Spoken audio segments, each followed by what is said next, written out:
So you've got this great solar system, but what happens when the sun just doesn't show up for a few days? That's where a generator becomes your absolute lifeline, right? It's what keeps the lights on and keeps your batteries topped up.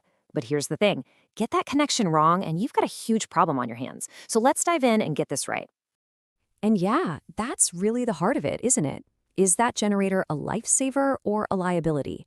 Because one wrong move, just one little mistake in the wiring, and that backup plan, well, it could become a super expensive and honestly, a really dangerous problem for your whole house.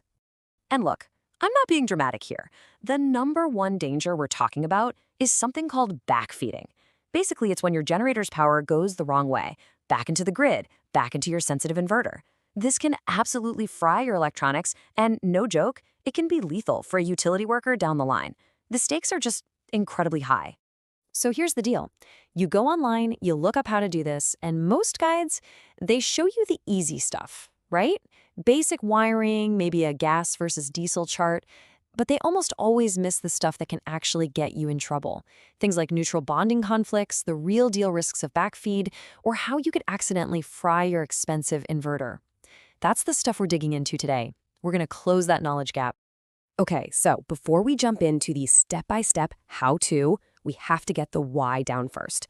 This one core idea is the absolute foundation for doing this safely and doing it right. Here it is, the golden rule: the generator always, and I mean always, connects to the inverter's AC input. But why? Well, think of your inverter as the brain of your whole system. It's the traffic cop. It's the one that decides, okay, this much power goes to charging the batteries, and this much goes to running the fridge. And super importantly, it's constantly watching the generator. If that power gets a little wonky or unstable, bam, the inverter cuts it off to protect all your expensive stuff. So here's the path, laid out plain and simple. It's a one-way street. Generator to the inverter's AC input, and then the inverter sends that power out to your house and batteries. You never, ever bypass the inverter. Everything has to go through the brain first. All right, got it? The principle is simple. Now let's get practical.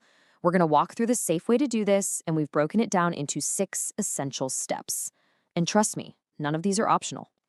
So here's the game plan. We'll check compatibility, do the physical install, tweak the settings, and then test everything. You gotta follow the order.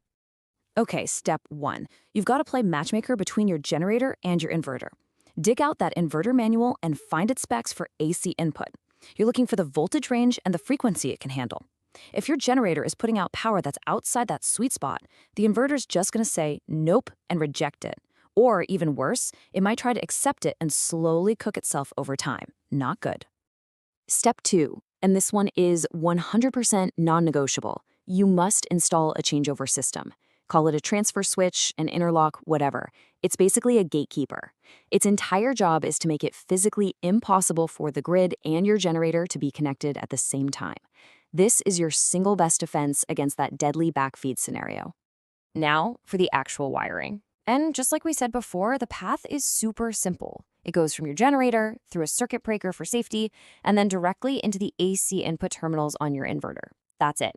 Not the output side, definitely not wired straight into your main panel. It's got to be this one specific path. All right, this next step is a really smart one, and it's all about protecting your generator. So picture this. You've got a little generator, but your big battery bank is totally empty. The second you connect it, your inverter is going to get greedy and try to suck every last watt out of that generator to charge the batteries. This can totally overload and kill your generator. So you just hop into your inverter settings and tell it, hey, take it easy. Don't pull more than, say, 10 amps for charging. It's a simple setting that can save you a huge headache. Okay, pay close attention here, because this is probably the single most common mistake people make, and it can be a little tricky. In your whole electrical system, there should only be one place where the neutral wire and the ground wire are connected together. We call that bonding. The problem is your main electrical panel already has one, and a lot of portable generators also have one inside them. If you have both, you've got multiple bonds, and that creates all sorts of weird problems, like breakers tripping for no reason, and even scarier, hidden shock hazards. The rule is simple: one system, one bond, period. And last but not least, we test. Before you actually need this thing in an emergency, you gotta make sure it works. So fire up the generator with nothing plugged into it. Let it warm up and stabilize.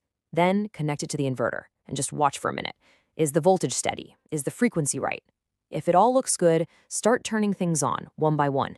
If you see lights flickering or hear your inverter making weird clicking noises, that's a red flag. It means the generator's power might be unstable, and you need to figure out why before you call it a day. So that's the right way to do it. Now, let's flip it around and look at what happens when you cut corners. This is the anatomy of a disaster. Mistake number 1, skipping the transfer switch. Do this, and you create the risk of sending generator power back out to the grid. That's backseating. It'll destroy equipment and can kill a line worker. It is the absolute cardinal sin of hooking up a generator. Next mistake, using a generator that's just too small for the job. You fire it up, the inverter tries to charge the batteries, and the load is just too much. The generator's voltage plummets, the inverter freaks out and disconnects, then the voltage shoots back up, the inverter reconnects, and the whole cycle starts over. This constant on-off cycle will absolutely wreck your equipment. And here's our old friend, the sneaky one, incorrect neutral bonding. You mess this up and you'll be pulling your hair out trying to figure out why your breakers keep tripping. It'll seem totally random. But worse than the annoyance is the hidden danger. You're creating a very real shock risk somewhere in your house. So this chart really puts it all together, doesn't it? Backfeeding, overloading, nuisance tripping, every single one has a specific cause and a really nasty consequence. And our 6 steps? They're designed specifically to prevent every single one of these disasters from happening. Okay, enough of the doom and gloom. Because when you do this the right way, you're not just avoiding disaster, you're actually building something awesome, a truly powerful and resilient hybrid system. So if you remember anything, remember these 4 golden rules. 1, always connect through the inverter's AC input. 2, always use a transfer switch. 3, always set a limit on that charging current. And 4, always make sure you've only got that single neutral to ground bond. That's it. That's the checklist. And you know, this is why we do it, right? Because a properly connected generator isn't just a backup plan. It's an upgrade. It turns your solar setup into a real, honest-to-goodness hybrid system that's flexible, safe, and something you can truly count on, no matter what. Look, getting this right isn't just about electricity. It's about peace of mind. It's about knowing you're prepared. So the real question isn't about the technical stuff anymore. It's when the next outage hits and you know your system is totally safe and reliable, what's the first thing you're going to power up?